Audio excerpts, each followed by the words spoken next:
आपण पाहत आहात देऊळगाव राजा लाईव्ह. धरण उशाशी तरी शहर तहानलेलं. कोट्यवधींच्या पाईपलाईनचा गाजावाजा, प्रत्यक्षात पाणी मात्र नाल्यात. देऊळगाव राजा. एकीकडे शहरातील नागरिक 15 दिवस पाण्याच्या प्रतीक्षेत हवालदिल झालेले असताना दुसरीकडे फुटलेल्या पाईपलाईनमधून हजारो लिटर पाणी सर्रास नाल्यात वाहत असल्याचे चित्र शहरात पाहायला मिळत आहे. धरण उशाशी असतानाही नागरिकांना नियमित पाणीपुरवठा मिळत नसल्याने नगरपालिका प्रशासन आणि नवनिर्वाचित पदाधिकाऱ्यांविरोधात संताप व्यक्त होत आहे. निवडणुकीपूर्वी 3-4 दिवशी पाणी देऊ, शहराचा पाणी प्रश्न कायमचा सोडवू अशी मोठमोठी आश्वासने देत अनेकांनी मतदारांची मने जिंकली. पाण्याचाच मुद्दा घेऊन नगराध्यक्ष, उपाध्यक्ष आणि नगरसेवक पदावर विराजमान झालेले लोकप्रतिनिधी आता मात्र मौन बाळगून असल्याचा आरोप नागरिक करत आहेत.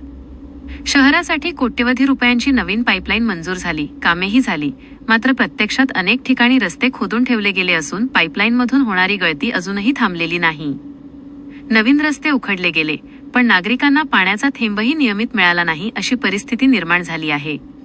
विशेष म्हणजे फुटलेल्या नळपाईपमधून सतत वाहणारे पाणी नागरिकांच्या डोळ्यांसमोर नाल्यात जात असताना प्रशासन मात्र ढिम्म असल्याचे दिसून येत आहे. दुरुस्तीसाठी निधी नाही असे कारण देत वेळकाढूपणा केला जात असल्याने संतप्त नागरिकांनी सवाल उपस्थित केला आहे की पाणी नासाडीला जबाबदार कोण? गेल्या 20 वर्षांपासून शहरात पाणीटंचाईचा प्रश्न कायम असून प्रत्येक निवडणुकीत तोच मुद्दा पुढे केला जातो. मात्र निवडणुका संपल्यानंतर आश्वासनांची हवाच निघून जाते आणि नागरिक पुन्हा तहानलेल्या अवस्थेतच राहत असल्याची भावना व्यक्त होत आहे. एका बाजूला नागरिक पाण्याच्या एका थेंबासाठी भटकंती करत आहेत, तर दुसऱ्या बाजूला हजारो लिटर पाणी नाल्यात वाहून जात आहे. त्यामुळे जनता तहानलेली आणि प्रशासन बेफिकीर असेच चित्र सध्या शहरात पाहायला मिळत आहे. नागरिकांचे सवाल: फुटलेल्या पाईपलाईनची दुरुस्ती कधी होणार? कोट्यवधी रुपयांचा निधी नेमका गेला कुठे? पाणी नासाडी थांबवण्यासाठी प्रशासन काय उपाययोजना करणार? निवडणुकीतील आश्वासने फक्त मतांसाठीच होती का? शहरवासी आता केवळ आश्वासन नव्हे तर प्रत्यक्ष कृतीची अपेक्षा व्यक्त करत आहेत.